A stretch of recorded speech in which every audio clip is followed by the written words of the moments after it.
Hello, I'm Sydney Martin in the WUFT newsroom for Monday, October 10th.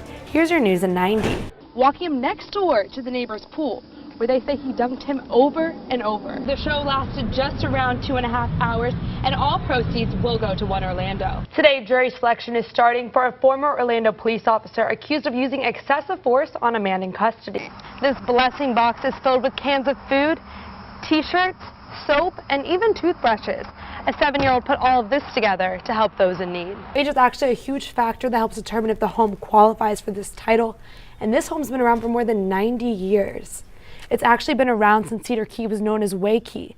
Now the new owners are pushing for it to become a historical landmark, so it doesn't have to be knocked down and can instead be restored. Compared to the old trucks, the cabin, this one is a little bit smaller. But paramedics and EMTs say that it's more spacious back here where all the action happens. Donald Trump supporters say he did better in last night's second presidential debate, despite being on the defensive all weekend over the videotape where he admits to groping women. The elections office will be open until 7 p.m. tonight and reopens tomorrow morning at 8:30. Pam Carpenter asked anyone who has not gone out here to vote, to register to vote, to get out here as soon as they can. Reporting live from the Supervisor of Elections office, Sydney Martin, WUFT News.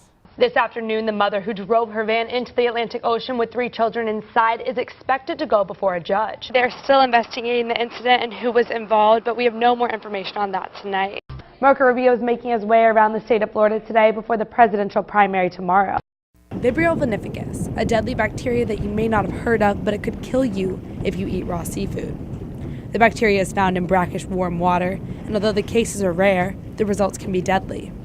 It's really a concern for shellfish. It's found in shellfish. It's a bacteria in shellfish that during the summer months. So May to October is the time when you really have to worry about Vibrio. So these are ready for harvest, and probably about 200 in this cage.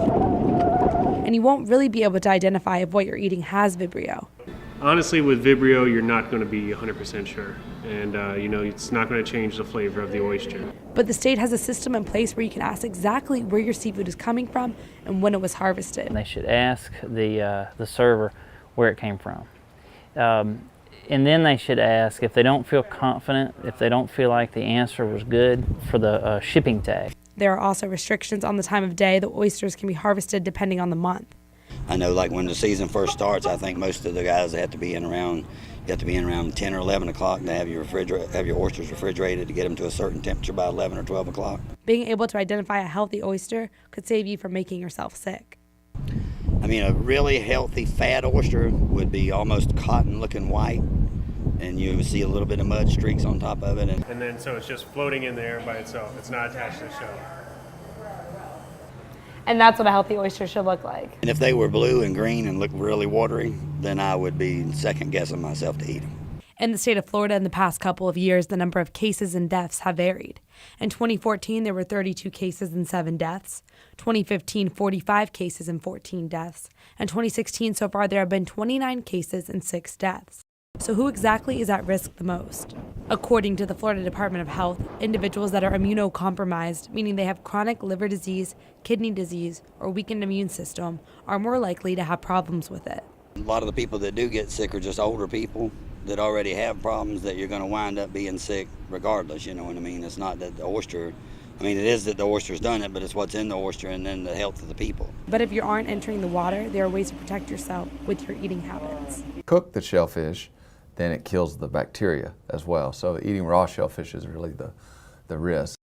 Reporting in Cedar Key, Sydney Martin, WUFT News. This is a tale of government checks issued, yet never cashed. 6,000 checks. Yes. 6,000 checks issued by Orange County. Checks representing a total of more than $320,000. It could be various reasons. It could be they received the check and misplaced it, or they moved and failed to provide us with a forwarding address. The Clerk of Court's website has listed all 6,000 names, each with a check in banking limbo.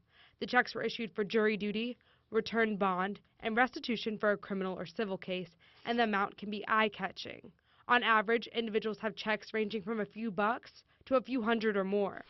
All you have to do is go to the website to see if you have a check made to the order of you. More than likely, they're in our system, either their name as either the victim or the plaintiff in a case. They'll be in our system. Just go to the website and check it out. Now remember, you have 30 days to get a check reissued, and if you don't, you're out of luck. Reporting from the courthouse, Sydney Martin, News 6.